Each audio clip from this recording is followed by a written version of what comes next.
My thanks to DraftKings, all the information they've given us throughout the season. Got the point spreads coming up this weekend. You got Texas giving 12 to Clemson. Indiana getting 6.5 against Notre Dame. You got Tennessee getting 7.5 against The Ohio State. And you got SMU getting 9 against Penn State. By the way, two top AFC teams collide on NBC. Their holiday special, the Texans take on Patrick Mahomes and the Chiefs Saturday, noon Eastern on NBC and Peacock. Al Michaels was on the call last night with Kirk Herbstreit, Broncos Chargers Prime Video. How you feeling? I feel great. Kirk just sent me a video. He is in South Bend for game day. Yeah. And he's doing the Ohio State game. Yeah. Snowing like crazy. Yeah, I know. So I am going surfing today. It's 80 degrees out here, or will be. He is going snowboarding. Do you bet on college games? I don't. Dan, I don't bet. People laugh because I'm the point spread announcing king and have been for years, and I was doing it when you weren't supposed to be doing it. But I know that the more you know, the less you know, and I know a lot about the National Football League. I probably know more than 99.9% of the people. But if I had to bet on football, I would not be living where I'm living right now. I'd be under a freeway overpass. You can't win. You cannot win. It's fun. It's fun to play. And I would hope that people only play with money that's disposable.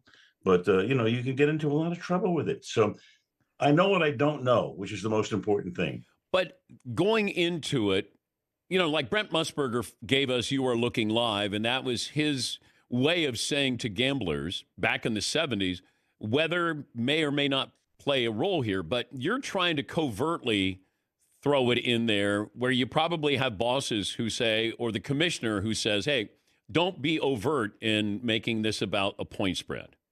Well, they did years ago, but now everybody's in bed with DraftKings and FanDuel and all of the other entities, BetMGM. So I had a lot of fun, being the rascal. And don't forget, I did the Super Bowl back in '94. San Francisco against San Diego. It was an 18-point spread. And they asked me, the one time my boss, Dennis Swanson, at that point said, the league is very sensitive to this. So I stayed away from it until the end when the 49ers were leading by 23. And the last play of the game is a Stan Humphries pass into the end zone, which would have covered. So I couldn't hold it back at that particular time. But, I had a lot of fun. And, for years, I would say, when the score was 41-0, I said, it's not quite over. So it was fun to do it at that point. But now it's just overt. What's it like to talk to Jim Harbaugh in those production meetings? Fun. And I've known Jim really well for 30 years and knew him as a quarterback in the National Football League, knew him when he was in San Francisco. He's interesting. He's got a good turn of phrase. He's a lot of fun. His brother is one of my favorites of all time, John. John is great in those meetings. There are so many coaches who are so good now, like Mike Tomlin. Mike Tomlin is as good as anybody I've ever known in all of these years, covering the NFL now for 39 years. What Mike will do is he will answer your questions before you ask the question, which is so good. He'll get on and he'll go, okay, here's the rundown. And he will go to all the places that you want to go without you having to waste time asking him the questions. He's phenomenal. Sean McVay is phenomenal. Most of these guys are terrific, and Harbaugh certainly fits into that category. Both Harbaughs. All right. If I said Sean McVay or Mike Tomlin as an analyst, take your pick, man. Either one. Each of those guys will be, at some point, if they want to do it, tremendous. Because not only are they, football savvy, obviously. I mean, that's a given, but they know how to put words together. Tomlin, through the years, there were no cliches. And I said even last night at one point, everybody would say running back by committee. It became such a banal kind of phrase. But Mike, says distribution of labor. He's just got a different way of saying things. And I always felt that if I had a debate team, Mike Tomlin would be my captain. Okay, but what advice do you give those who want to be an analyst? I would say read the room. uh, where you don't go too deep into the weeds. Make the complicated more simple. You're not doing this game for people who know what a three technique tackle is, because 1% of the population would understand what that means. Explain what that means, but do it cogently, have a little bit of a sense of humor, don't overtalk. I mean, nobody ever got into trouble for shutting up. It's as simple as that.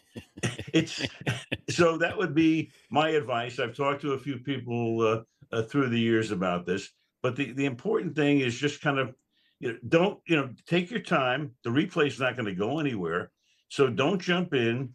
Don't go wall to wall, and inject some humor. And the guys we're talking about, Tomlin and McVay, will each be fantastic when they decide to do it. He's Al Michaels, the Hall of Famer, on the call last night with Herbie, with the Broncos and the Chargers.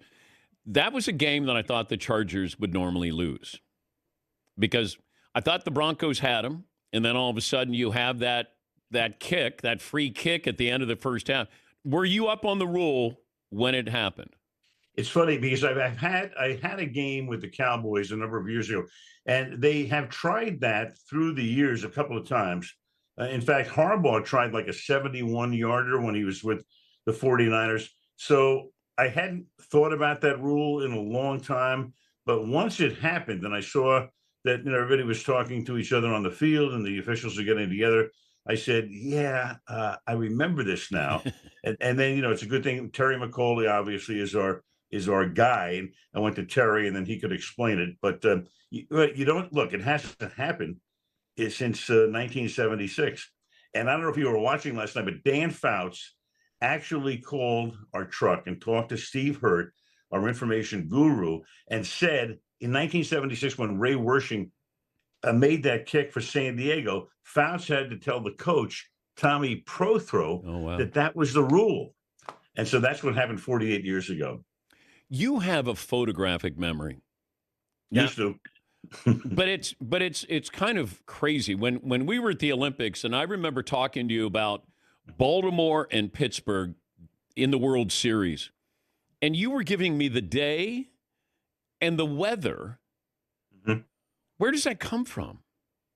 Well, the Baltimore-Pittsburgh World Series was 1979. The weather was easy to remember because Howard Cosell came on the air in I think Game 3 in Pittsburgh, when after 2 games in Baltimore with snow flurries, and Howard's opening line was, "Welcome to the Winter Olympics."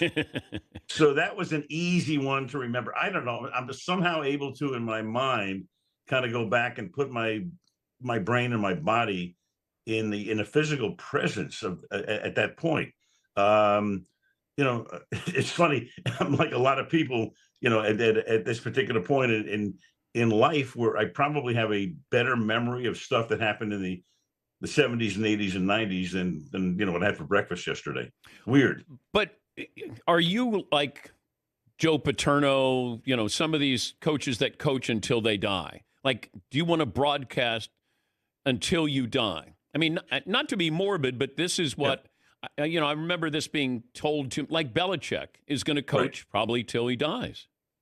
No, that's not important to me. What's important to me is enjoying it. I think anybody in any line of work who's past the regular, what we consider to be retirement age, I think if you have a passion for what you do, keep going.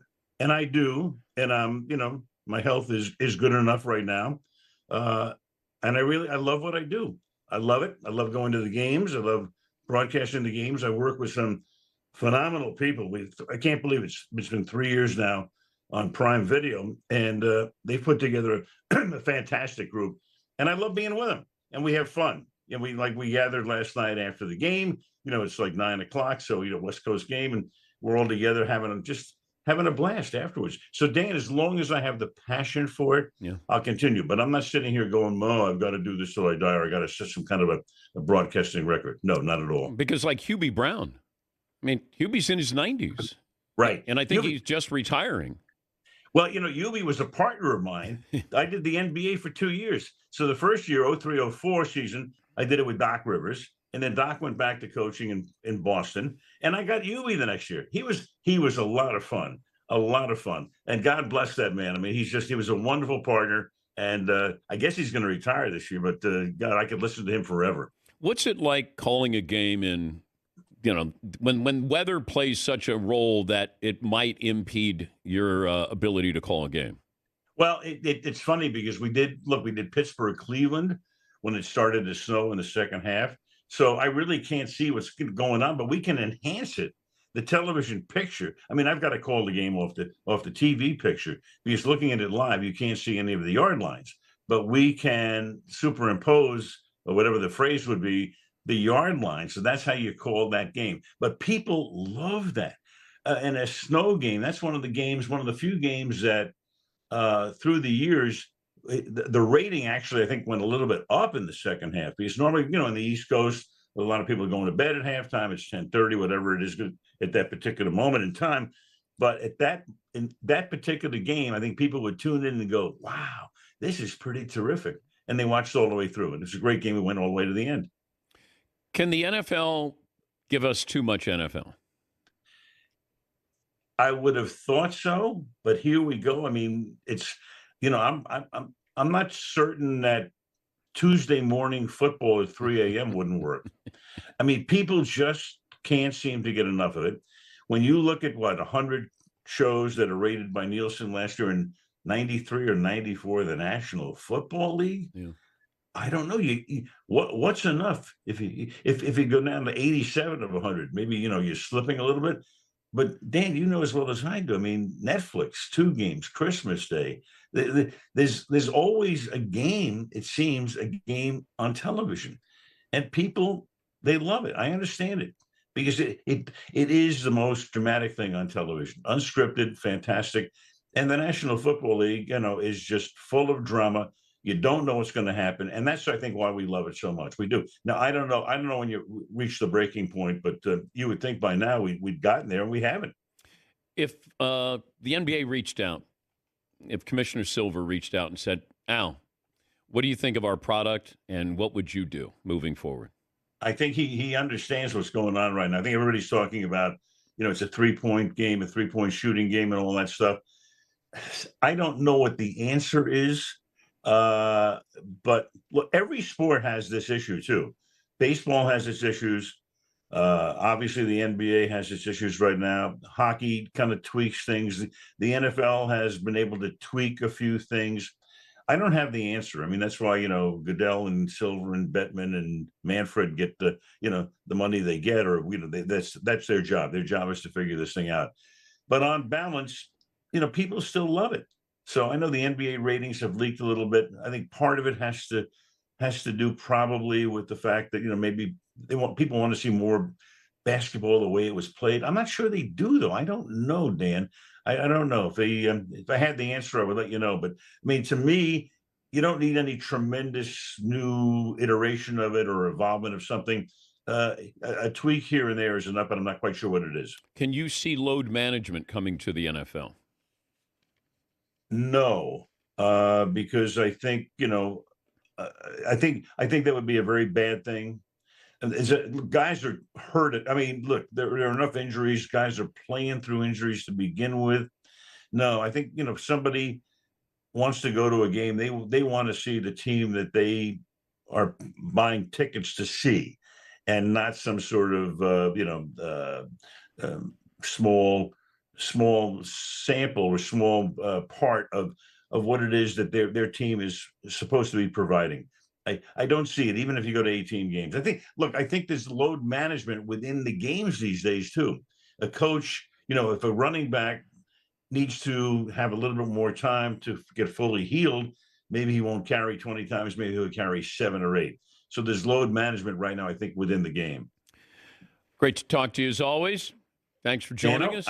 I wish I'd sing Auld Lang Syne to you, but I forgot the words. Can you sing? I have a photographic memory, but I forgot the words of Auld Lang Syne. Can you sing? Can I sing? Hell no. Okay. I can't. Dano? Yeah. Dano? Yeah. Dogs will be screaming in the distance. Hey, nice to see my picture up behind your right shoulder. There it is. Yeah. That's a movable feast up there, isn't it? Yes. Yes, it is. It's in a prime spot now. I love it. Right. Tomorrow. But Ian Eagle could be up there, next week. It's great, man. Thank you, Al. Take care, Dan. That's Al Bino, Hall of Famer. He was on the call with Herbie last night, Broncos Chargers. All right.